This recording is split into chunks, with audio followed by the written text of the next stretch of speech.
Hi friends, ಎಲ್ಲರಿಗೂ ನಮಸ್ತೆ. ಇವತ್ತಿನ ವಿಡಿಯೋದಲ್ಲಿ ನಾವು ಸಿಲ್ಕ್ ಥ್ರೆಡಲ್ಲಿ ನಾವು ಯಾವ ರೀತಿ ಚೈನ್ ಸ್ಟಿಚ್ನ ಹಾಕಬೇಕು. ಝರಿ ಥ್ರೆಡ್ ಅಂತಂದರೆ ಈ ಥರ ಇರುತ್ತೆ. ಇದು ಬಂದು ಕುಚ್ಚಾಕ ಝರಿ ಥ್ರೆಡ್ಡು. ಆರಿ ವರ್ಕ್ಗೆ ಇನ್ನು ಸ್ವಲ್ಪ ಬೇರೆ ಥರ ಇರುತ್ತೆ ಝರಿ ಥ್ರೆಡ್ಡು. ನಾನು ತುಂಬ ವಿಡಿಯೋಸ್ಗಳಲ್ಲಿ ತೋರಿಸಿದ್ದೀನಿ ಝರಿ ಥ್ರೆಡ್ಡು ಕೂಡ. ಇದರಲ್ಲೂ ಕೂಡ ಏನು ಪ್ರಾಬ್ಲಮ್ ಇಲ್ಲ, ಹಾಕ್ಬೋದು. ಈ ಥರ ಇರುತ್ತೆ. ಝರಿ ಥ್ರೆಡಲ್ಲಿ ತುಂಬ ಈಸಿಯಾಗಿ ನೀವು ಸ್ಟಾರ್ಟಿಂಗ್ ಡೇಸಲ್ಲಿ ಕಲಿತೀರ. ವರ್ಕ್ನ ತುಂಬ ಈಸಿಯಾಗಿ ಮಾಡ್ಬೋದು ಅಂತೇಳಿ ಚೈನ್ ಸ್ಟಿಚ್ನು ಕೂಡ ಝರಿ ಥ್ರೆಡಲ್ಲಿ ತುಂಬ ಈಸಿಯಾಗಿ ಕಲಿತೀರ.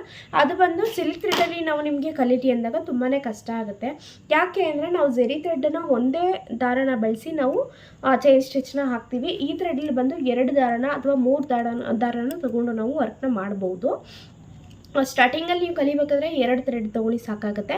ನಿಮ್ಮ ಹತ್ರ ಒಂದೇ ಇದೆ ಅಂತಂದಾಗ ಈ ಥರ ಇನ್ನೊಂದು ಯಾವುದಾದ್ರು ಥ್ರೆಡ್ದು ರೋಲ್ ಇದ್ದರೆ ಅದಕ್ಕೆ ಈ ಥರ ಸುತ್ತಕೊಂಡು 2 ಥ್ರೆಡ್ನ ಮಾಡಿಕೊಂಡು 2 ಥ್ರೆಡ್ನ ಯೂಸ್ ಮಾಡ್ಕೊಂಡು ನೀವು ಈ ವರ್ಕ್ನ ಮಾಡಬೇಕಾಗತ್ತೆ. ನಾವು ಈ ಥರ ಝರಿ ಥ್ರೆಡಲ್ಲಿ ಯಾವ ರೀತಿ ವರ್ಕ್ನ ಮಾಡೋದು ಅನ್ನೋದನ್ನು ನೋಡೋಣ ಬನ್ನಿ. ಈ ಥರ ನಾನು 2 ಥ್ರೆಡ್ನ ತೊಗೊಂಡಿದ್ದೀನಿ. ಇಲ್ಲಿ ನಾನು 2 ಥ್ರೆಡ್ನ ತುದಿನ ಇಲ್ಲಿ ಈ ಥರ ನಾಟ್ ಹಾಕ್ಕೊಂಡಿದ್ದೀನಿ. ಇಲ್ಲಿ ಬಂದು ಈ ಥರ ನಾಟ್ ಹಾಕೋಬೇಕು ನೋಡಿ. ಒಂದು ನಿಮಿಷ, ಈ ಥರ ನಾಟ್ ಹಾಕ್ಕೊಂಡಿದ್ದೀನಿ. ಆ ಸೇಮ್ ಮೆಥಡ್ ನಾವು ಯಾವ ರೀತಿ ನಾವು ಇಲ್ಲಿ ಈ ಮೆಥಡಲ್ಲಿ ನಾನು ಫಸ್ಟು ಕೂಡ ವಿಡಿಯೋಸ್ಗಳಲ್ಲಿ ತೋರಿಸಿದ್ದೀನಿ ಯಾವ ರೀತಿ ನಾವು ಹಿಡ್ಕೋಬೇಕು. ಸ್ಟಾರ್ಟಿಂಗಲ್ಲಿ ಥ್ರೆಡ್ ಹಾಕಬೇಕಾದ್ರೆ ಯಾವ ರೀತಿ ಹಿಡ್ಕೋಬೇಕು ಅನ್ನೋದನ್ನು ಕೂಡ ತೋರಿಸ್ಕೊಟ್ಟಿದ್ದೀನಿ ನಾನು. ನನ್ನ ಚಾನಲಲ್ಲಿ ಬಂದು ಆನ್ಲೈನ್ ಕ್ಲಾಸ್ ಕೂಡ ನಡೀತಿದೆ, ಅವೈಲೇಬಲ್ ಇದೆ. ನಿಮ್ಗೆ ಯಾರಿಗಾದ್ರೂ ಇಂಟ್ರೆಸ್ಟ್ ಇದ್ದರೆ ಬಂದುಬಿಟ್ಟು ಆನ್ಲೈನ್ ಕ್ಲಾಸ್ಗೆ ಜಾಯ್ನ್ ಆಗ್ಬೋದು. ತುಂಬ ಕಡಿಮೆ ಫೀಸಲ್ಲಿ ನಾನು ಆನ್ಲೈನ್ ಕ್ಲಾಸ್ನ ನಡೆಸ್ತಾ ಇದ್ದೀನಿ, ಬೇಸಿಕ್ ಟು ಅಡ್ವಾನ್ಸು. ನಿಮ್ಗೆ ಏನಾದರೂ ಇಂಟ್ರೆಸ್ಟ್ ಇದೆ ಬಂದು ಆನ್ಲೈನ್ ಕ್ಲಾಸ್ಗೆ ಜಾಯ್ನ್ ಆಗಿ. ಇವಾಗ ಬಂದು ನಾನು ಈ ರೀತಿ ಇಟ್ಕೊಂಡಿದ್ದೆ ಅಂತ ಹೇಳಿದೆ ಅಲ್ವಾ. ಸ್ಟಾರ್ಟಿಂಗ್ ಬೇಸಿಕ್ ಚೈನ್ ಸ್ಟಿಚ್ ಯಾವ ರೀತಿ ಹಾಕೋದು ಅನ್ನೋದು ಕೂಡ ವಿಡಿಯೋ ಮಾಡಿ ಹಾಕಿದ್ದೀನಿ. ನಿಮಗೆ ಯಾರಿಗಾದ್ರೂ ಬೇಸಿಕ್ಕು ಕೂಡ ಇನ್ನೂ ಬರಲ್ಲ ಅಂತಂದರೆ ನೀವು ಹೋಗಿ ವಿಡಿಯೋಸ್ನ ನೋಡಿ ತಿಳ್ಕೊಬೋದು. ನಾನಿಲ್ಲಿ ಸಿಲ್ಕ್ ಥ್ರೆಡ್ನ ಯಾವ ರೀತಿ ಹಾಕೋದು ಅನ್ನೋದನ್ನು ಇಲ್ಲಿ ತೋರಿಸ್ಕೊಡ್ತಾ ಇದ್ದೀನಿ. ಇವಾಗ ಬಂದು ನಾವು ಯಾವ ರೀತಿ ಝರಿ ಥ್ರೆಡಲ್ಲಿ ಹಾಕ್ತೀವಿ ಅದೇ ಥರನೇ ಕೂಡ ಸಿಲ್ಕ್ ಥ್ರೆಡಲ್ಲೂ ಕೂಡ ಹಾಕೊಳ್ಳೋದು. ಇಲ್ಲಿ ಏನು ಪ್ರಾಬ್ಲಮ್ ಆಗುತ್ತೆ ಅಂತಂದರೆ ಇಲ್ಲಿ 2 ಥ್ರೆಡ್ ಇದೆ ಅಲ್ವಾ, ಈ 2 ಥ್ರೆಡ್ಡನ್ನು ನಾವು ಹಿಡ್ಕೊಳ್ಳೋಕ್ಕೆ ಕ್ರೋಸೋದಲ್ಲಿ ಪ್ರಾಬ್ಲಮ್ ಆಗ್ತಿದೆ. Same method. ಇಲ್ಲಿ ಏನು ಟ್ರಿಕ್ನ ಯೂಸ್ ಮಾಡಬೇಕು ನಾವು ಅಂತಂದರೆ, ನೀವು ಕೆಳಗಡೆ ದಾರನ ಹಿಡ್ಕೊಂಡಿರ್ತೀರಲ್ವ, ಈ ಥರ ರೌಂಡ್ ಮಾಡಿ ಹಿಡ್ಕೊಳ್ಳಿ. ಆವಾಗ ಇಲ್ಲಿ ನೋಡಿ ಒಂದೇ ದಾರ ಇದೆ ಅನ್ನೋ ಥರ ಕಾಣಿಸ್ತಿದೆ, ನಿಮ್ಗೆ ಕಾಣಿಸ್ತಿದೆ ಅಲ್ವಾ. ಈ ಥರ ರೌಂಡ್ ಮಾಡಿ ಹಿಡ್ಕೊಂಡಾಗ ನಿಮಗೆ ಸ್ಟಾರ್ಟಿಂಗ್ ಡೇಸ್ಗಳಲ್ಲಿ ಒಂದೇ ಥ್ರೆಡ್ ಇದೆ ಅನ್ನೋ ಥರ ಇರುತ್ತೆ. ಆವಾಗ ನೀವು ಈ ಥರ ಎತ್ಕೊಳ್ಳೋಕ್ಕೆ ಈಸಿ ಆಗುತ್ತೆ. ನೀವೇನು ಮಾಡ್ತೀರಾ, ಹಿಂಗೇನಾದರೂ ಹಿಡ್ಕೊಂಡ್ರೆ ನಿಮಗೆ ಒಂದೇ ಥ್ರೆಡ್ ಮೇಲ್ಗಡೆ ಬರ್ತಿರುತ್ತೆ ಅಥವಾ ಒಂದು ಥ್ರೆಡ್ಡು ಕಟ್ ಆಗ್ತಾ ಇರುತ್ತೆ.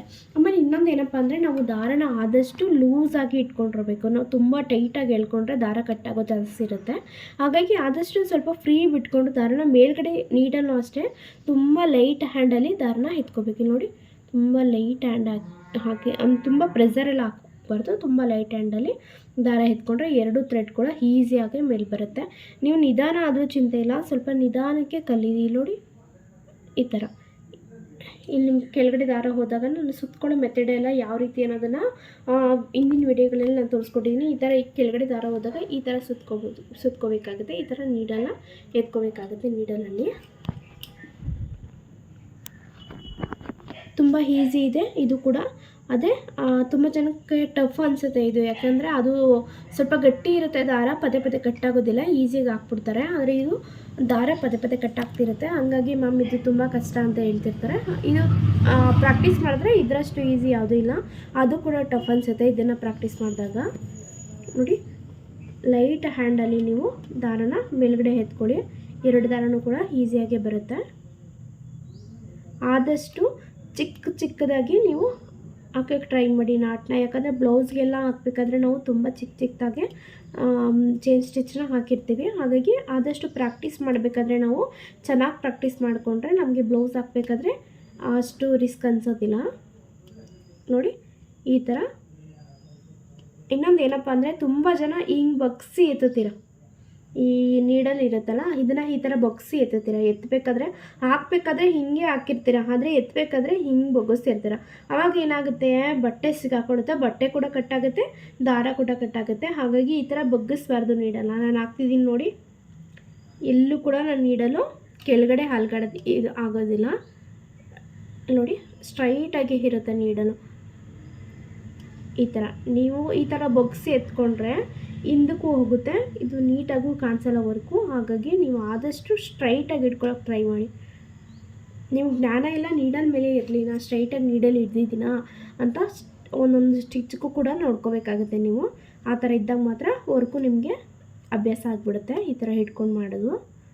ನೋಡಿ, ನಾವು ಈ ಥರ ಎತ್ತಕ್ಕೋದ್ರೆ ಇಲ್ಲಿ ಬಟ್ಟೆನೂ ಸಿಗಾಕೋತಿದೆ, ದಾರನೂ ಹೊರಗಡೆ ಬರೋದು ಕಷ್ಟ.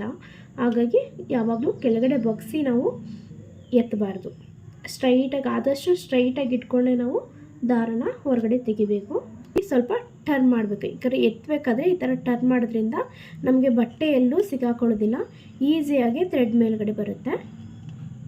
ನೋಡಿ, ಈ ಥರ ಟರ್ನ್ ಮಾಡೋದನ್ನು ನಾವು ಕಲಿಬೇಕು. ಓಕೆ, ಇವತ್ತಿನ ವಿಡಿಯೋ ಇದಾಗಿತ್ತು. ಮತ್ತು ಸ್ಕ್ರೀನ್ ಮೇಲೆ ನನ್ನ ನಂಬರ್ ಬರ್ತಿದೆ. ನಿಮ್ಗೆ ಯಾರಿಗಾದರೂ ಇಂಟ್ರೆಸ್ಟ್ ಇದ್ದರೆ ಆನ್ಲೈನ್ ಕ್ಲಾಸ್ಗೆ ಬಂದು ಜಾಯ್ನ್ ಆಗ್ಬೋದು. ಇಲ್ಲೇ ಇಷ್ಟು ಚೆನ್ನಾಗಿ ಹೇಳ್ಕೊಟ್ಟಿದ್ದೀನಿ ಅಂದರೆ ಆನ್ಲೈನ್ ಕ್ಲಾಸಲ್ಲಿ ಇನ್ನೂ ಕೂಡ ತುಂಬ ಚೆನ್ನಾಗಿ ಹೇಳ್ಕೊಟ್ಟಿದ್ದೀನಿ, ವೀಡಿಯೋಸ್ಗಳನ್ನ ಮಾಡಿದ್ದೀನಿ. ನಿಮ್ಗೆ ಏನಾದರೂ ಇಂಟ್ರೆಸ್ಟ್ ಇದ್ದರೆ ತುಂಬ ಕಡಿಮೆ ಫೀಸಲ್ಲಿ ನಾನು ಆನ್ಲೈನ್ ಕ್ಲಾಸ್ನ ನಡೆಸ್ತಾ ಇದ್ದೀನಿ, ಬಂದು ಜಾಯ್ನ್ ಆಗ್ಬೋದು. ಓಕೆ, ಯಾರಿಗಾದ್ರೂ ಇಷ್ಟ ಆಗಿದ್ದರೆ ವಿಡಿಯೋ ಒಂದು ಲೈಕ್ ಮಾಡಿ, ಮತ್ತು ಚಾನಲ್ನ ಹೋಗಿ ಸಬ್ಸ್ಕ್ರೈಬ್ ಮಾಡಿಕೊಡಿ. ಇನ್ನೂ ಹೊಸ ಹೊಸ ವೀಡಿಯೋಸ್ಗಳನ್ನ ನನ್ನ ಚಾನಲಲ್ಲಿ ಬರ್ತಾ ಇರುತ್ತೆ. Thanks for watching friends. Thank you.